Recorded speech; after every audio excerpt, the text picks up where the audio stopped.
This will be the first statement of its kind in my dozen years as Norfolk District Attorney. The harassment of witnesses in the murder prosecution of Karen Reed is absolutely baseless. It should be an outrage to any decent person, and it needs to stop. Innuendo is not evidence. False narratives are not evidence. However, what evidence does show is that John O'Keefe never entered the home at 34 Fairview Road in Canton the night he died. Location data from his phone, recovered from the lawn beneath his body when he was transported to the hospital, shows that his phone did not enter that home. 11 people have given statements that they did not see John O'Keefe enter the home at 34 Fairview that night. 0 people have said that they saw him enter the home. 0. No one. Some have, without any evidence, pointed to 18-year-old Colin Albert, a nephew of the homeowner, and accused him of attacking John O'Keefe as he entered the home. But phone evidence shows O'Keefe never entered the home at all. Testimony from witnesses tell us that 18-year-old Colin Albert had left his uncle's home before John O'Keefe and Karen Reed had arrived outside the residence. There was no fight inside that home. John O'Keefe did not enter the home. Colin Albert, the young man being vilified, was not present when Reed's vehicle and John O'Keefe arrived on the street. This is a false narrative. Colin Albert didn't commit murder. Jennifer McCabe, Matthew McCabe, and Brian Albert. These people were not part of a conspiracy and certainly did not commit murder or any crime that night. They have been forthcoming with authority, providing statements, and have not engaged in any cover-up. They are not suspects in any crime. They are merely witnesses in the case. To have them accused of murder is outrageous. To have them harassed and intimidated based on false narratives and accusations is wrong. They are witnesses doing what our justice system asks of them.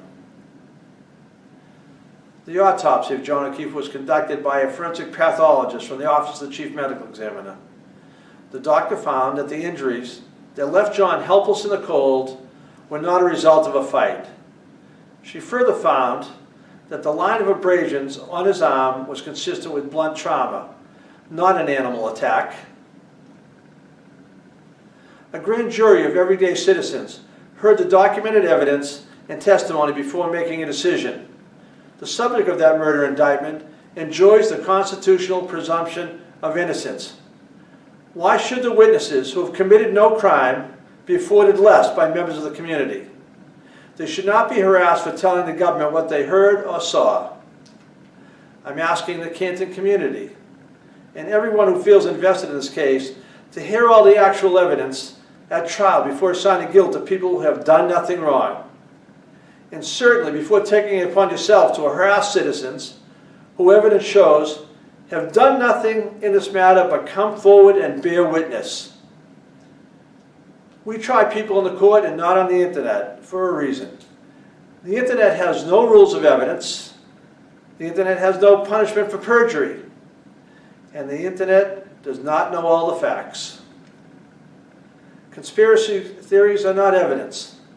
The idea that multiple police department, EMTs, fire personnel, the medical examiner, and prosecuting agencies are joined in or taken in by a vast conspiracy should be seen for what it is, completely contrary to the evidence and a desperate attempt to reassign guilt.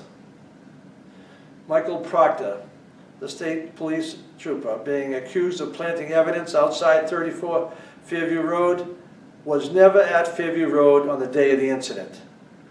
Proctor and his state police partner traveled together the entire day while other officers were processing 34 Fairview. Trooper Proctor was not there and did not plant evidence at 34 Fairview Road. In addition to having no opportunity to plant the evidence, as has been suggested, Proctor would have no motive to do so.